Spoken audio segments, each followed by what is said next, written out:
My girlfriend just stood up at our rehearsal dinner and told 23 people that her ex would always be part of her life, and if I couldn't handle it, I should cancel the wedding. So I did, right there, in front of everyone. I cannot sleep, and I don't know if I just made the biggest mistake of my life, or finally grew a spine. I am shaking as I type this. It is 3 a.m. and I am sitting in my buddy Jake's spare room because I cannot face going back to the apartment Scarlett and I shared? I don't even know anymore. I am Ethan, 31, architect, in Seattle. Scarlett's 29, works in marketing. We have been together 2 years, engaged for 18 months. Wedding's supposed to be next Saturday. Was supposed to be, I don't know. Everyone always told us we looked perfect together. Successful careers, nice apartment, $95,000 wedding planned. My mom was so excited to finally see me settle down. Scarlett comes from money. Her parents love throwing around words like evolved and progressive about relationships. I thought that was just rich people talk.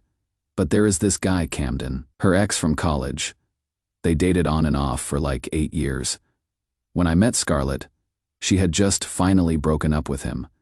But he never really went away, always texting her, showing up at group events, offering to help with wedding stuff. I brought it up a few times and she would get pissed. He is just a friend now, Ethan. God, you are so insecure. I tried to be the cool boyfriend. Didn't want to be that guy who is threatened by an ex. But something felt off. The way she had light up when he texted, how she would mention him constantly. Camden thinks this, Camden says that. When I pointed it out, she acted like I was crazy. Her parents ate this shit up. Scarlett's so emotionally mature, her dad would say. Most people are too possessive to maintain healthy friendships with exes. Her mom, Camden's been part of our family for years.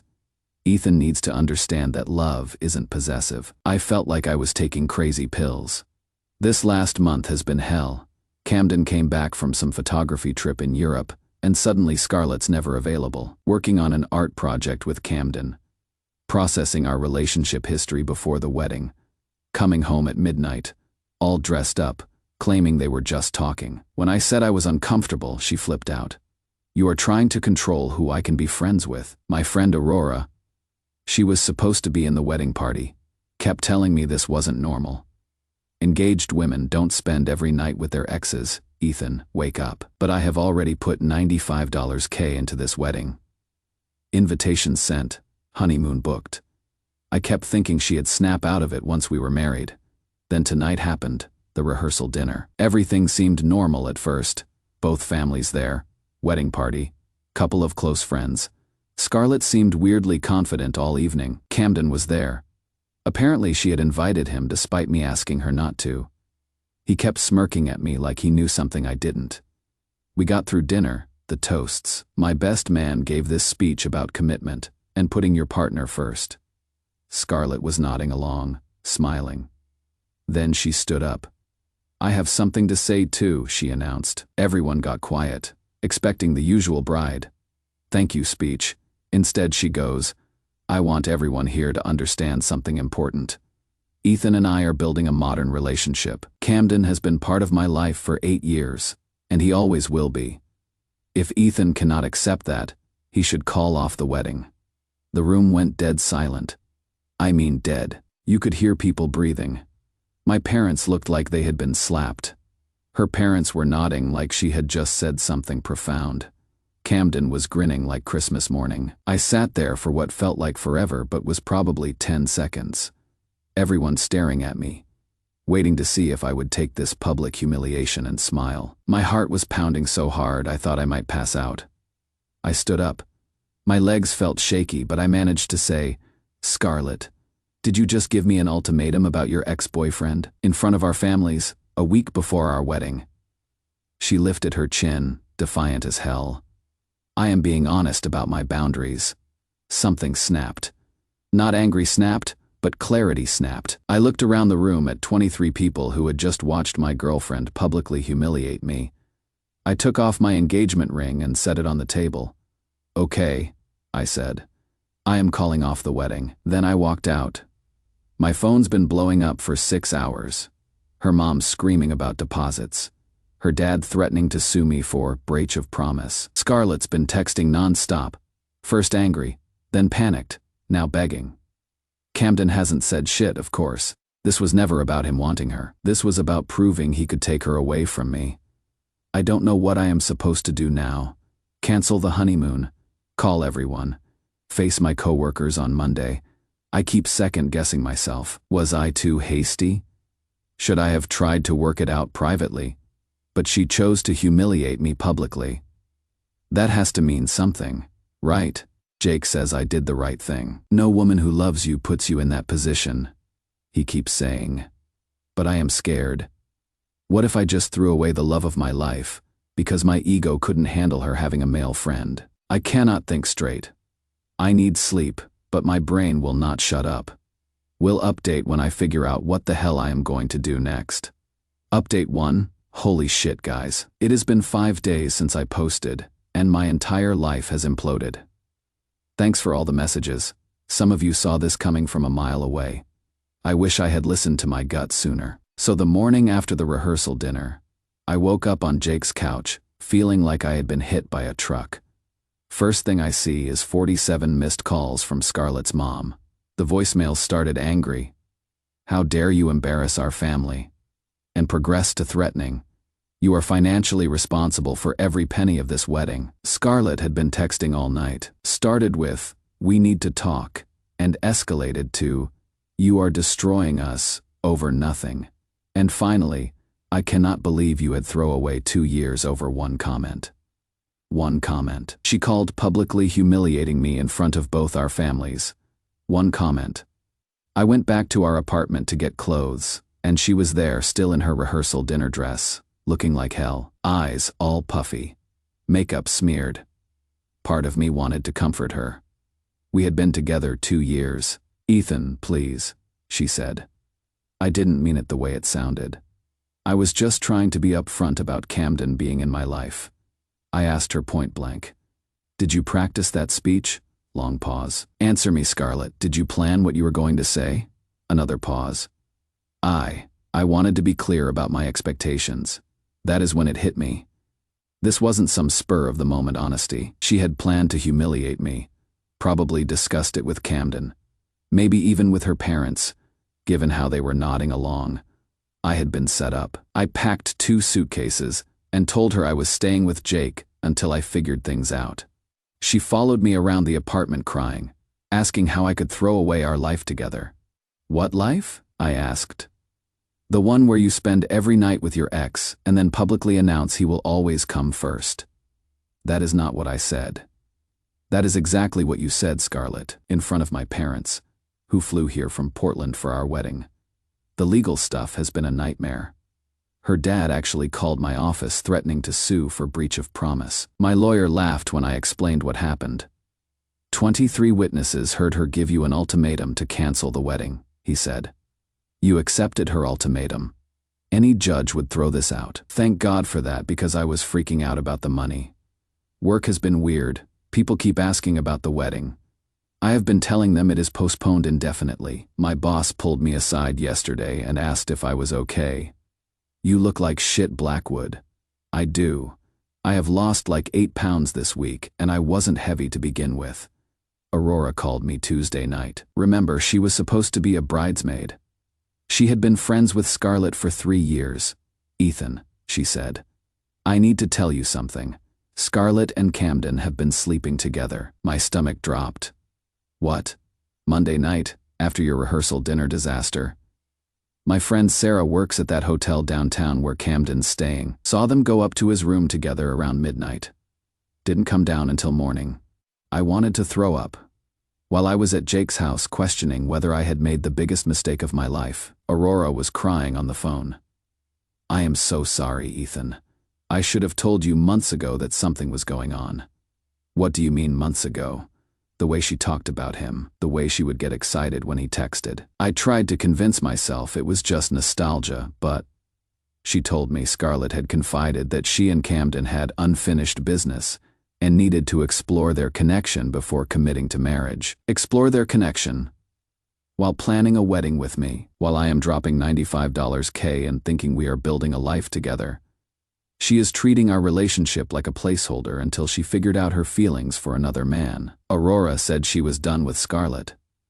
What she did to you was cruel and calculated. I cannot be friends with someone who would publicly humiliate their fiancé like that. At least I know who my real friends are. I have been staying at Jake's, barely eating, working late to avoid thinking, but yesterday something happened that reminded me I actually have a life outside this mess. You know that community center design competition I have been putting off? I submitted my portfolio. Worst case, I lose. Best case, it distracts me from this shit show. Scarlett's been posting on social media about toxic people and knowing your worth, and some people cannot handle evolved relationships. Her friends are eating it up, lots of comments about how brave she is for being authentic to herself. Makes me want to puke. I know I should block her on everything, but part of me cannot look away. It is like watching a car wreck. Yesterday she posted a photo of her and Camden at some coffee shop with the caption, "Finally free to be myself." The comments were split, half her progressive friends cheering her on, half asking what the hell happened to her wedding. I don't know what I expected, but it wasn't this. I thought there would be some remorse, some acknowledgement that she had handled things badly. Instead, she is acting like she is the victim of my possessiveness. Maybe I dodged a bullet. Maybe I am just trying to make myself feel better. I honestly cannot tell anymore. Will update if anything major happens. Right now, I am just trying to get through each day without falling apart completely. Update 2. I cannot believe I am writing this. It has been 6 weeks since the rehearsal dinner from hell, and my life has done a complete 180. Some of you guys called this exactly. Thank you for keeping me sane during the worst month of my life. First, the big news. I won the community center competition. 5 years I have been trying to land a major project, and it happened right after my life exploded. $2 million contract. My name on a building featured in the local architecture magazine. Jake says it is because I finally had nothing to lose, so I threw everything into the design. Maybe he is right. The day I found out, I was so excited, I almost called Scarlett to tell her. That is when it hit me. For 2 years, she was the first person I wanted to share good news with. Now she is with the guy she chose over me, and I am celebrating alone. That hurt worse than I expected. Speaking of Scarlett and Camden, remember how they were finally free to be themselves? Yeah, that lasted about 3 weeks. Camden got offered some photography job in Bali and decided he needed space to focus on his art. Translation: he got what he wanted, breaking up my engagement, and bounced. Aurora's been keeping me updated on the fallout. Apparently Scarlett went full psycho when Camden left, calling him, texting, even contacted the hotel in Bali trying to reach him. He has been posting pictures with some local girl and completely ignoring Scarlett's attempts to contact him. The guy used her to destroy my relationship and then discarded her the second it became inconvenient. Part of me feels sorry for her. Part of me thinks she got exactly what she deserved. Mostly, I just feel empty when I think about it. Like those 2 years meant nothing. Aurora and I have been hanging out more. She is an architect too. Works for Brennan and Associates. We would met a few times at industry events but never really talked. She came to my community center presentation and afterwards said it was the most innovative design she had seen in years. Coming from someone at her level, that meant everything. It is weird having a woman friend who actually understands my career. Scarlett always acted supportive, but would zone out when I talked about projects. Aurora gets excited about the technical challenges, asks real questions about material choices and environmental impact. Last week we spent 4 hours discussing sustainable design approaches, and I didn't feel like I was boring her. Is this what it is like when someone actually gives a shit about your work? Because if so, I have been settling for way too long. The community center project has opened doors I didn't even know existed. 3 firms have reached out about potential positions. Seattle Architecture Review wants to do a profile on emerging talent. I have gone from unknown to having actual career options in 6 weeks. Meanwhile, Scarlett's life seems to be falling apart. Aurora mentioned that her job performance has been suffering since the Camden situation imploded. Marketing is competitive, and when you are distracted by personal chaos, it shows. I should probably feel worse about that than I do. Her parents have been calling my parents, trying to arrange some kind of reconciliation meeting. The kids just need to talk through their differences, her mom told mine. My dad shut that down fast. Patricia, your daughter humiliated our son in front of both families. There is nothing to talk through. My dad's never been one for emotional conversations, but he pulled me aside last weekend. Son, I have been married to your mother for 35 years. She has never once made me choose between her and another person. The right woman doesn't put you in impossible positions. Coming from him, that hit different. I have been going to therapy to process everything. Best decision I have made in months. Dr. Martinez helped me understand that what Scarlett did wasn't just disrespectful, it was deliberately cruel. Healthy people don't blindside their partners with ultimatums in public settings, she said. That was designed to humiliate you into compliance. The more distance I get, the clearer things become. Scarlett didn't want to marry me. She wanted to keep me as security while exploring other options. The wedding was just the deadline forcing her to make a choice. She chose, and it wasn't me. Aurora's been amazing through all this. Not in a romantic way. Neither of us is ready for that kind of complication. But having someone who understands architecture, who gets excited about the same things I do, who doesn't roll her eyes when I talk about work, it has shown me what I was missing. Yesterday, we grabbed coffee after a site visit, and she asked how I was really doing. Not the polite version everyone else gets, but the truth. I told her about the therapy, about feeling like I wasted 2 years, about wondering if I will ever trust someone again. You didn't waste anything, she said. You learned what you will not accept. That is valuable. Then she said something that has been stuck in my head. The right person would never make you choose between your dignity and their love. I think she is right. I think I am starting to be okay. Some days are still hard, but the good days are getting more frequent. Work is going great. I am making new connections, and I am remembering what it feels like to have someone actually support my goals instead of competing with them for attention. 6 weeks ago, I thought my life was over. Turns out it was just beginning. Final update: it has been 8 months since the rehearsal dinner. I am writing this from my new office. Yeah, I got the promotion I had been chasing for 3 years. Funny how things work out when you are not pouring all your energy into the wrong relationship. Aurora and I started dating 4 months ago. It happened gradually. Coffee meetings turned into dinner. Site visits became weekend trips to look at buildings. She makes me laugh, challenges my designs to be better, and has never once made me question whether I am her priority. This is what partnership actually feels like. Last week, we were at a fundraising gala for the Architecture Foundation. I was there as a featured speaker. Yeah, still getting used to that. Aurora looked incredible, and I kept catching her beaming at me during my presentation. Afterwards, people were congratulating us both, treating us like a real couple. It felt right in a way it never did with Scarlett. That is when I saw her. Scarlett was working the event, catering staff. I almost didn't recognize her. She looked tired, stressed, like she had aged years and months. She face go pale. During a break, she approached me. I always knew you would do well. Her voice was smaller than I remembered. I thanked her and introduced Aurora as my girlfriend.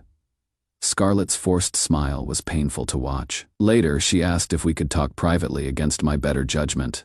I agreed. You look really happy, she said. Aurora seems lovely. I waited. I need you to know I was wrong. About everything, Camden. The ultimatum. All of it. You were the best thing in my life and I threw it away for nothing. She told me Camden had married someone in Bali, a visa thing that became real when he met someone with actual money. He had never loved her, just enjoyed the conquest. I chose drama over stability, she said. I chose uncertainty over someone who actually loved me. I felt nothing, not anger, not satisfaction, not even pity, just emptiness, where all those feelings used to live. I am sorry you are hurting, I said. You chose to humiliate me in front of both our families, because you thought I would take it. I know, she whispered. I thought you would always be there no matter what I did. I took you for granted. Yeah, you did. But I learned something valuable that night. I learned what I will not accept, so thank you for that. When I got back to Aurora, she asked if I was okay. Perfect, I said, and meant it. We left together, her hand in mine, while Scarlett finished cleaning up after an event celebrating my success. The universe has a sense of humor. 2 weeks ago, Aurora and I got engaged. Simple proposal, beautiful ring, no public ultimatums about exes. She said yes, before I finished asking the question. We are planning a small wedding. Just family and friends who actually support us. No one who thinks relationships should include multiple people competing for priority. Sometimes I think about what would have happened if I had stayed, if I had accepted Scarlett's terms and married her anyway. I would probably still be wondering why I always felt like I was competing for my own wife's attention. Instead, I chose myself that night, and it led me to everything good in my life now. For anyone dealing with someone who cannot choose you completely, don't try to be understanding. Don't try to be the cool girlfriend or boyfriend who is okay with their partner's special friendship. Either they choose you all the way, or you choose yourself. Self-respect isn't negotiable. The right person will never ask you to compromise it. Thanks to everyone who supported me through the worst and best year of my life.